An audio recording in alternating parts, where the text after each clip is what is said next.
Bonsoir tout le monde, j'espère que vous allez bien. Bienvenue dans un petit tuto de Freddy Mix Tattoo dans lequel je vous présente, là en ce moment c'est la folie des machines, il y a plein de sorties et j'aime bien vous faire chaque fois un petit condensé sur chacune, même s'il y en a beaucoup qui se ressemblent. Il y a des avantages, des inconvénients. Vous, ce que vous cherchez, c'est de la performance. Parfois vous voulez supprimer un peu de poids, vous voulez parfois avoir une plus grande profondeur d'aiguille, vous voulez parfois faire juste des remplissages et moi j'essaie de vous donner les infos pour vous orienter vers la bonne machine, celle qui vous convient. Il n'y a pas de mieux en fait, c'est juste des machines différentes. Il y en a un qui va avoir un certain poids, d'autres qui vont permettre de faire des effets parce qu'elles sont légères comme le Defender. Et là je vous en présente deux aujourd'hui. De la marque Z, vous avez le P3 qui est rentré, P3 Black de chez EZ. Ce qui a son avantage, c'est ce que tout le monde recherche, c'est le réglage du stroke très rapide. Là je vais vous le montrer.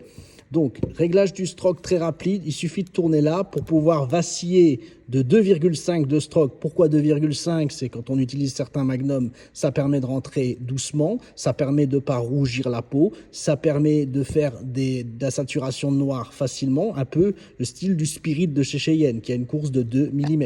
Après, si vous cherchez à faire du point, si vous cherchez à faire du traçage, vous pouvez monter progressivement. Il n'y a aucun stroke de réglage qui est attitré à vraiment quelque chose. Si vous avez envie de faire des traçages à 2,5, vous pouvez. Si ça ne vous convient pas, vous pouvez monter. Vous pouvez toujours faire des ombrages et des remplissages à 4, sauf que la frappe va être plus violente et ça risque de rougir ou de gonfler selon vos styles, encore une fois. Ce n'est pas toujours le cas.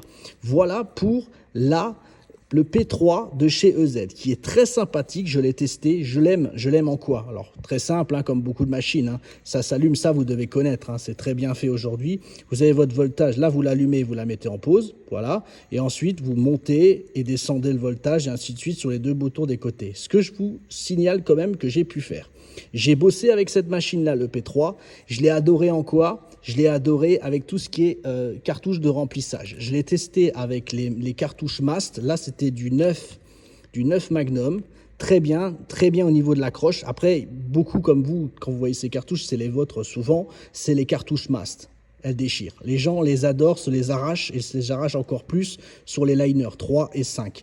Vraiment de la bonne qualité de cartouche. Cette machine-là, je l'ai bien aimée en remplissage. J'ai trouvé qu'elle était pas trop souple. J'aime pas quand quelque chose est trop souple, moi, personnellement. J'aime bien quand quelque chose remplit tout de suite, marque tout de suite la peau. Pour tout ce qui est remplissage, travail avec de l'encre tribal, elle le fait, cette machine-là. Voilà, je vous dis juste ça comme ça. C'est les premiers ressentis que j'ai eu avec. Je n'ai pas travaillé pendant des heures et des heures, mais mes collègues, ils vont me faire les retours. Ils vont dire ouais, Fred, tu avais raison, ou Fred, tu avais complètement tort. Je commence à avoir l'habitude maintenant.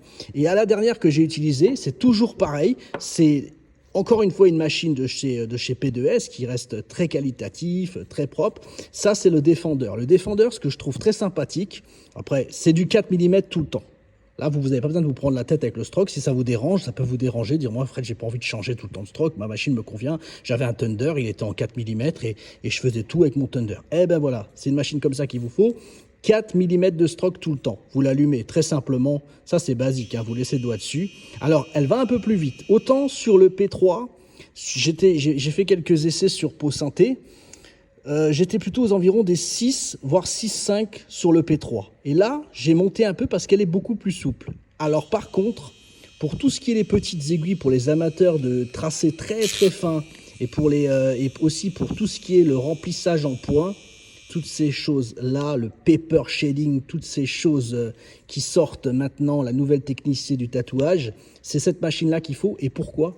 Parce que le fait qu'elle soit légère, comme ça, très sympathique, courte, légère. Elle permet de vous éclater avec le poignet et pouvoir faire des essais que vous n'arrivez pas à faire avec certaines autres machines. Ça, pour moi, je trouve que c'est le premier avantage qui va avec cette machine, c'est qu'elle permet de vous éclater. Vous vous rappelez, pour l'époque, quand vous aviez des premières Dragonfly, vous vous éclatiez parce que la machine était hyper légère. Ça vous permettait de jouer avec votre poignet et faire des délires dans vos tatouages et sortir des effets que vous ne sortez pas avec autre chose. Surtout quand vous veniez de la bobine et que vous aviez un aglo dans la main. Quand vous êtes arrivé sur Dragonfly, vous vous êtes dit « Waouh, je revis ».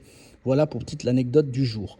Voilà, donc j'espère que vous êtes arrivé jusque-là dans ma vidéo. Je voulais juste vous présenter deux machines. Je ne vais pas en faire une disserte de 15 jours. Je vais juste vous dire que, et puis vous le savez aussi, que EZ fait des choses très sympathiques. Beaucoup de professionnels sont partis chez EZ et n'en reviennent pas parce qu'ils savent que derrière, ça dure, ça tient, c'est performant. Là, je vous fais juste une anecdote comme ça. Il y a une personne qui me disait, ouais, j'ai acheté un P2S, mais il me fait 1 heure et demie avec. Je pense qu'il y a peut-être quelque chose sur sa batterie parce que là, j'en fais tourner une en ce moment pour faire des essais et je suis à plus de 7 heures et demie sur la batterie. Et je suis encore à la moitié. Donc j'essaye de voir. Les batteries aujourd'hui, c'est hyper performant. Ne vous énervez pas, ça marche, ça tient longtemps, ça tient toute votre session de tatouage. Il n'y a quasiment aucun problème aujourd'hui et ça monte tous les jours. Chaque batterie qui revient, c'est de la durée de l'autonomie en plus. Voilà, merci de m'avoir suivi jusque-là. Je ne vais pas vous faire des vidéos trop longues. Je vous dis encore bonne soirée. Merci de suivre les vidéos. Et voilà, merci de partager avec moi vos envies, votre passion, comme on fait depuis plus de 10 ans. Merci à vous, passez une bonne soirée, je vous dis à bientôt. Bye.